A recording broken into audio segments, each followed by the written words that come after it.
My fiancée posted a picture of herself looking miserable online, adding a caption that said she felt completely trapped and desperately craved her freedom.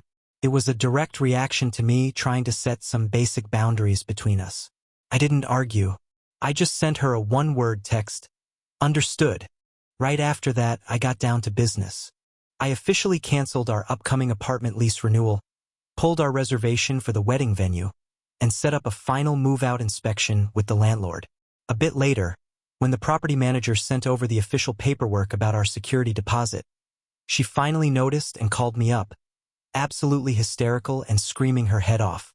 "Look, I'm Ethan, a 32-year-old guy, and up until this happened, I genuinely believed my 29-year-old fiancée, Lila, and I were building a real future together. We had been sharing an amazing apartment for 2 whole years, and we even had a tentative hold on a wedding venue, fully planning on spending the rest of our lives as a team. But looking back, I completely blinded myself to a massive flaw in our relationship. For Lila, being partners was completely conditional, and that weakness had a specific name, Theo. He was her lifelong best friend. But honestly, he was just a chaotic hurricane who treated our place like his personal hotel. The guy would just walk right in at any hour of the night because Lila had given him his own key. He'd drink my expensive bourbon and leave our place looking like a bomb went off. My personal favorite memory was waking up one morning right before a big 7 a.m. business call with a client, only to find him completely passed out cold on our living room couch.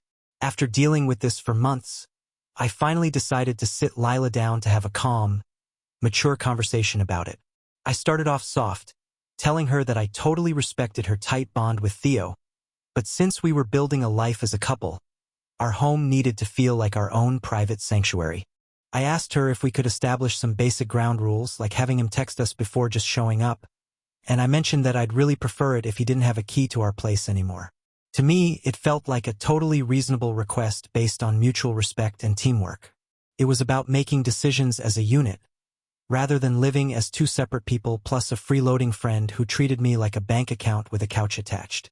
Instead of listening, Lila immediately got defensive, throwing accusations at me and calling me controlling and insecure. That talk achieved absolutely nothing. The very next evening, I was relaxing and scrolling through my phone when I spotted it. A public post she'd put out for all our 500-plus mutual friends and family to see. It was a filtered, dramatic selfie of her looking completely miserable, captioned with a note about how trapped she felt lately, and how some people try to lock you in a box and call it love, ending with a dramatic, "Ugh, I crave freedom." Instantly, her friends started flooding the comment section, telling her she was a queen, that she shouldn't let any man dull her shine, and that she didn't owe me a single thing. Reading those comments, I didn't even get angry or start yelling in my head. Instead, a wave of total, unshakable clarity washed over me, sort of like analyzing a structural blueprint and instantly spotting the exact defect that's going to make the whole building collapse. It was crystal clear that she didn't view my request for boundaries as an effort to strengthen our relationship. She genuinely saw it as a prison sentence. She had no interest in building a shared life with me. She just expected me to revolve around her world, and she decided to humiliate me publicly to prove it. So, I figured I would give her exactly what she was asking for. I picked up my phone and texted her a simple, "Understood." She didn't reply, probably because she was too busy enjoying all the validation from her friends online. While she was doing that, I opened up my laptop and started untangling our lives, beginning with the apartment. Our lease renewal was due in exactly a week, and we'd already given the landlord our word that we'd sign on for another year. I pulled up the email chain with our property manager and sent a polite, businesslike message. I informed them that after thinking it over, we wouldn't be renewing our lease for apartment 4B, and asked them to take the email as our official 30-day notice to move out, while requesting information on the final inspection and deposit return. I clicked send, and then I moved on to the wedding plans. We had a tentative reservation at a gorgeous venue called Willow Grove for next fall, which we'd locked in with a refundable $500 deposit. I called up the event planner right away, introduced myself, and told her I needed to cancel the date for Lila and me, letting her know I was perfectly fine with losing the deposit money if necessary. The lady on the phone was incredibly nice, and within 5 minutes, our wedding date was officially canceled. Next, I followed up with our property manager to schedule the earliest possible move-out inspection so we could wrap things up smoothly. The entire process took me maybe 20 minutes max, and through it all, I felt this strange, peaceful calm. I wasn't doing any of this out of petty anger. I was simply following the exact script she'd published online for the world to see. Since she wanted her freedom so badly, I was just handling the administrative work to make it happen. Lila came back home a few hours later acting completely normal, but she gave me the cold shoulder, clearly waiting for me to beg for forgiveness for being so controlling. I didn't budge, and we ended up spending 2 full days living in a brutal, silent standoff. She was waiting for me to break down, while I was just waiting for the notification emails to land.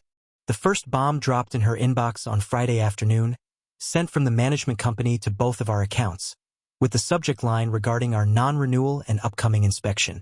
Literally 30 seconds later, my phone started buzzing with her name on the screen, but I just let it roll over to voicemail. She called right back over and over, and then the texts started pouring in. She demanded to know what I had done, asking if we were getting kicked out and telling me to pick up the phone immediately. When I finally answered, it wasn't a conversation at all. She was just shrieking at the top of her lungs, demanding to know what was going on. I kept my voice completely level and told her that since she publicly stated she felt trapped and wanted freedom, I simply opened the cage door for her. That screaming match was only the beginning of the fallout.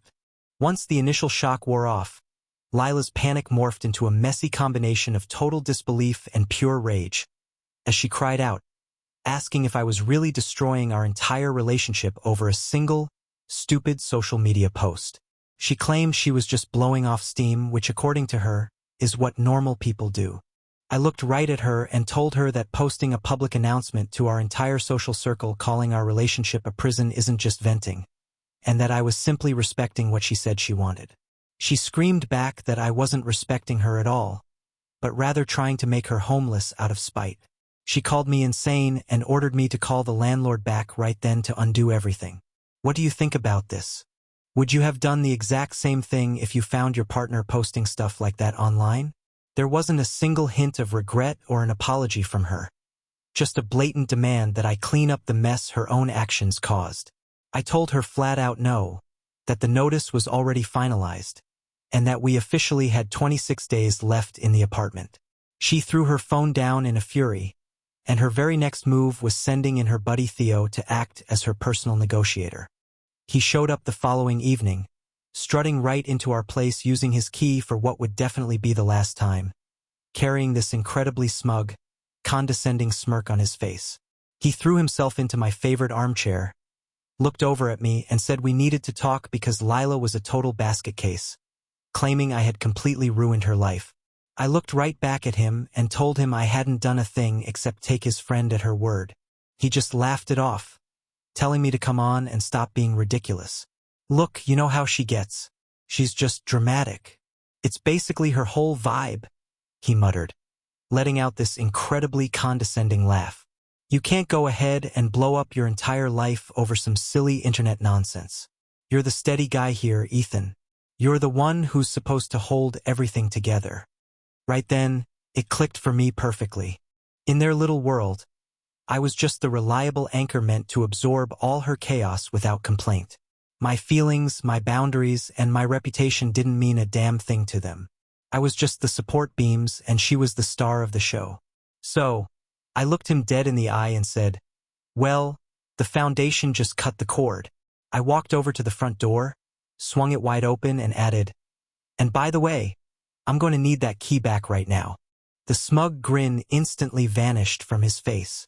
He stood there staring at me, then looked out at the open hallway. Realizing I wasn't playing games, he reluctantly dug into his pocket, dropped the key right into my palm, and slinked out the door. After that failed, Lila switched over to a strategy of complete, helpless denial. She honestly seemed to believe that if she just ignored the whole situation, it would magically go away. She didn't look for a new place, didn't pack up a single box, and just floated around our apartment alternating between freezing me out and crying about how I was ruining her life. She was banking on me cracking at the final hour, fixing the mess, and begging her to stay. But I didn't take the bait. I went online, ordered a massive moving kit, boxes, heavy-duty tape, bubble wrap, and markers, and got to work. I packed everything up systematically and precisely. I started in the den, moved to my books, and then cleared out my side of the closet. Wrapping and labeling every single box felt like a physical countdown to the end of our relationship. She'd just sit on the couch, watching me with this stunned, burning anger. She couldn't comprehend how I was actually moving forward instead of falling apart at her feet. Last night, I kept things strictly professional and sent her a text detailing the logistics. Movers are coming for my stuff on the 25th. The final deep clean is set for the morning of the 28th. According to the lease, we have to be fully out by 5 p.m. on the 30th. Please make arrangements for your belongings. Her response came back a second later. Where the hell am I supposed to go? I just stared at the screen. That wasn't my puzzle to solve anymore. My time as her personal fixer was officially over, so I left her on read. Those final couple of weeks in the apartment felt like watching a building collapse in slow motion. As my neatly stacked boxes began filling up the rooms, Lila's denial finally shattered, exposing the sheer entitlement underneath. That helpless act quickly curdled into pure bitterness. Now, the ultimate symbol of our relationship and what we thought was our future was a physical, scale model of a custom home we had designed together. Being a designer, I had poured hundreds of hours of painstaking detail into that project. It was a beautiful, intricate piece of work with a removable roof, miniature custom furniture, and fully landscaped grounds. It sat on its own display table right in the living room as a constant reminder of what we were working toward. To me, it was the physical proof of our partnership. But last Tuesday, just 4 days before my scheduled move, I walked in from work and found it completely defaced. Lila and Theo had clearly been drinking heavily. They hadn't smashed it to pieces. What they did was actually way more twisted. They had turned it into a cruel joke. They had jammed a toy high heel right through the roof, scribbled messy graffiti all over the tiny walls with a marker, and placed a plastic toy dog right on top of the miniature master bed as if it were messing on it. And to top it all off, they uploaded the whole thing online. A photo of the two of them smirking and raising wine glasses right over the ruined model. Lila had captioned it, "Out with the old, in with the new. Solo housewarming vibes. Freedom unlocked. Goodbye, chains." The air left my lungs. It was an incredibly childish, petty, and deeply malicious thing to do. They weren't just breaking off a relationship. They were actively mocking a dream I had built with my own 2 hands. I felt completely exposed and vulnerable, and a sharp wave of pure hurt hit me, cutting way deeper than anger ever could. That pain lasted for about an hour before it hardened into pure determination. I didn't confront her, and I didn't say a single word. I just pulled out my phone and took high-resolution photos of the damage from every single angle. Then I took screenshots of her social media post along with all the cheering comments from her friends, documenting absolutely everything. 2 days later, it was time for the pre-move-out walkthrough with the property manager. Lila refused to show up, so it was just me and the manager going through the apartment with his checklist. Everything was standard wear and tear until we stepped into the living room. Right there on the carpet was a massive, dark wine stain that definitely hadn't been there a week ago. And on the wall right behind where the house model used to sit, there were deep gouges and a prominent dent in the drywall. The manager noted it all down, telling me calmly that the carpet would require professional treatment and the wall needed patching and painting, meaning it would be deducted from the security deposit. I just nodded and told him I understood. My movers showed up on the 25th right on schedule. They loaded up my boxes, my furniture, and my entire life, while I left Lila's things completely untouched. She just sat there on the couch wrapped in the ruins of our life, watching me walk out the door without saying a word. A week later, the landlord sent over the final financial statement. Just as I figured, our $2,500 security deposit, which I had paid entirely on my own when we moved in, took a major hit. $450 for the carpet and $300 for the wall repairs, with the remaining balance sent back to me. But here's where my calculated, completely justified payback came into play. I chose to pay for those repairs entirely out of pocket so the landlord was fully squared away, and then I turned around and filed a claim against Lila in small claims court. I didn't sue her for breaking my heart. I sued her for exactly $375, which was her legal half of the documented property damage. My evidence was completely bulletproof. I had a copy of the lease signed by both of us showing equal liability, my original bank statement proving I paid the full deposit 2 years ago, the landlord's itemized repair invoice, and the absolute clincher, a crystal-clear color printout of her own social media post. You know, the one where she and Theo were raising a glass and bragging right next to the damaged wall and stained carpet while celebrating her freedom.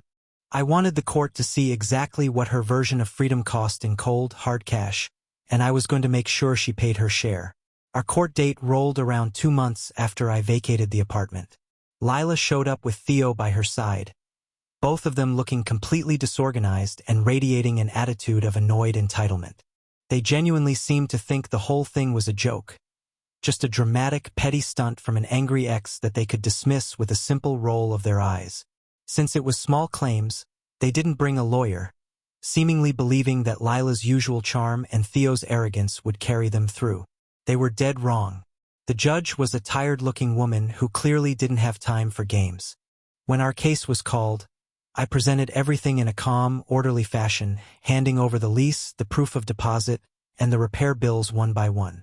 But when I handed up the printout of Lila's social media post, the judge stopped and studied it closely over her glasses. "So, Ms. Lila," the judge said, her voice completely flat, "this is a photo of you, celebrating inside the apartment on the exact date these damages supposedly took place?" Lila completely stumbled over her words, stammering that it was just a party, a moving-out party, and claiming I was just being vindictive. "Is this your account and your post?" the judge pressed. Lila admitted it was, but tried to explain it away. At that point, Theo tried to cut in, telling the judge I was just a bitter ex-fiancée. The judge immediately held up her hand and shut him down instantly. "I am not interested in the relationship drama," she said firmly. "I am here to look at the facts. The facts show that both parties signed this lease, physical damage occurred, and one party paid to fix it. This evidence," she added, tapping the printout of the photo, "makes it very clear who is responsible for that damage." The final ruling took less than 10 minutes, and Lila was ordered to pay me the full $375. The look on her face when the verdict came down was unforgettable, zero remorse, just pure, unadulterated fury that the world wasn't bending to her whims and that I hadn't played the part of the weak, forgiving fool. Things have been incredibly quiet since then, but the fallout speaks for itself. Lila and Theo actually tried moving in together, a setup that blew up in their faces after about 2 months. Turns out, Theo isn't quite as fun to be around when it's time to split the rent and utilities, and there isn't a reliable guy around to bankroll their lifestyles. From what I hear through mutual acquaintances, Lila is really going through it right now, couchsurfing from one friend's place to another. Her online posts about freedom have officially morphed into passive-aggressive rants about how incredibly hard adult life is. Turns out freedom isn't quite as glamorous when it comes with actual bills and real-world consequences. As for me, I moved into a new place. It's definitely on the smaller side, but it's completely mine, and the quiet is incredibly peaceful. I'm focusing on building a new life tailored just for one. I did end up throwing the ruined house model into the trash. It was just too painful to look at, a physical reminder of a future that turned out to be a complete lie. That part still stings from time to time, but I walked away with my dignity intact. I never dropped down to her level of petty, childish behavior. Instead, I relied on facts, order, and accountability, and let the system handle the rest. She wanted to be completely free of our shared responsibilities, and now she is. And she's paying for it, one court-ordered payment at a time.